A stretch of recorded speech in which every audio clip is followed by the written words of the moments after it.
नमस्कार दोस्तों। अगर मैं कहूं कि एक्सेल के अंदर एक ऐसा शॉर्टकट है जो कि हमारी डेटा एंट्री और डेटा फॉर्मेटिंग का जो भी टाइम लगता है उसको आधा कर देगा, और इसकी सबसे बड़ी बात ये है कि एक्सेल के सभी वर्जन में काम करता है। तो हम यहाँ पर बात कर रहे हैं F4 की।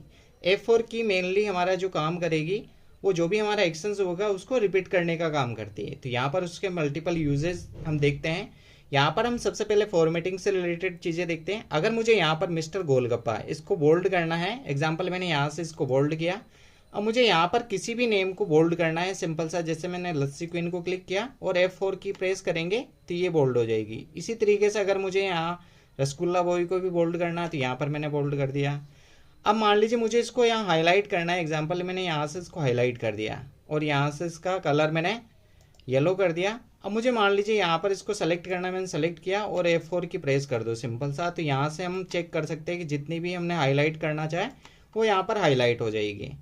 अब इससे रिलेटेड अगर और भी आपको फॉर्मेटिंग करनी है तो वो फॉर्मेटिंग आप कर सकते हैं। एग्जाम्पल मैंने यहाँ से इसको इटालिक किया तो यहाँ से ये इटालिक हो गया। अगर मुझे यहाँ पर और इटालिक करना तो F4 की प्रेस करेंगे तो जितनी भी जगह आप F4 की प्रेस करेंगे वहाँ पर इटालिक हो जाएगा। अब हम यहाँ पर चेक करते हैं, कई बार हमें यहाँ पर जैसे एंट्री करनी होती है या फिर डिलीट करना होता है। एग्जाम्पल मुझे यहाँ पर एक कॉलम और ऐड करना है तो यहाँ पर हम सिंपल सा राइट क्लिक करते और इंसर्ट पे क्लिक करते तो ये कॉलम इंसर्ट हो गया। अब मुझे मान लीजिए यहाँ क्वांटिटी से पहले चाहिए तो हम यहाँ पर क्लिक करेंगे और F4 की प्रेस करेंगे तो यहाँ पर ऐड हो गया। प्राइस से पहले चाहिए तो यहाँ पर F4 की प्रेस किया और यहाँ पर ऐड हो गया। तो इस तरीके से हमारे पास जितना भी जो डेटा है वो हम आसानी से यहाँ पर फॉर्मेटेड कर सकते हैं। अगर मुझे यहाँ पर डिलीट करना है, एग्जाम्पल यहाँ पर जलेबी क्वीन को डिलीट करना है तो राइट क्लिक किया और डिलीट प्रेस कर दिया। अब मुझे जहाँ पे भी और डिलीट करना है, एग्जाम्पल यहाँ क्लिक किया और F4 की प्रेस कर दिया, यहाँ पे क्लिक किया F4 की तो यहाँ से ये डिलीट हो गया।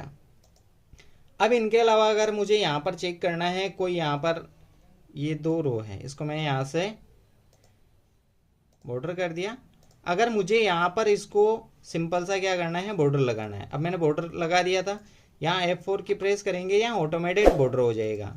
इसी तरीके से अगर मुझे यहाँ पर इसको मर्ज करना है तो यहाँ से मैंने इसको मर्ज किया, ये मर्ज हो गई। अब मैं दोबारा वापस इसको सेलेक्ट करता हूँ और F4 की प्रेस करता हूँ तो यहाँ पर ये ऑटोमेटेड मर्ज हो जाएगी। इसी तरीके से अगर मैं इसको सेलेक्ट करता हूँ और F4 की प्रेस किया तो यहाँ पर ये मर्ज हो जाएगी। इसके अलावा हम यहाँ पर यूज़ कर सकते हैं, कई बार हम फॉर्मूला यूज़ करते हैं तो वहाँ पर हमारा जो सेल रेफरेंस होता है वो चेंज होता है। एग्जाम्पल यहाँ मुझे ये क्वान्टिटी दे रखी है, इसको सेलेक्ट करना है, यहाँ मैं इसको पेस्ट कर लेता हूँ। अब मुझे इसको यहाँ से 5 से गुना करना है, यहाँ हम सिंपल सा इक्वल 15 इंटू और 5 एंटर किया। अब मैं जैसे यहाँ नीचे की तरफ ड्रैग करता हूँ तो यहाँ पर 0 0 आ रहा है, लेकिन मुझे यहाँ सभी को 5 से गुना करना है, क्योंकि हम जैसे यहाँ पे चेक करेंगे तो हमारा जो सेल एड्रेस है G3 और H3, यानी ये वाली वैल्यू और ये वाली वैल्यू यहाँ पर मल्टीप्लाई होगी। तो यहाँ हमने फॉर्मूला लगाया, लेकिन ये जैसे ही नीचे वाली सेल में आए तो यहाँ पर ये चेंज हो गए। अब हम इसको फिक्स कैसे कर सकते हैं, वापस हम यहाँ से करते हैं इसको डिलीट। अब हम यहाँ पर सिंपल सा इक्वल प्रेस करेंगे, उसके बाद हमारी सेल वैल्यू को सेलेक्ट किया, उसके बाद हम यहाँ पर मल्टीप्लाई और इस वाली संख्या को सेलेक्ट कर देंगे और यहाँ पर F4 की प्रेस कर देंगे और एंटर प्रेस कर देंगे। अब हम जैसे ही यहाँ इसको नीचे की तरफ ड्रैग करते हैं तो यहाँ पर हम चेक कर सकते हैं कि हमारी जितनी संख्याएं हैं वो सब 5 से मल्टीप्लाई हो रही है।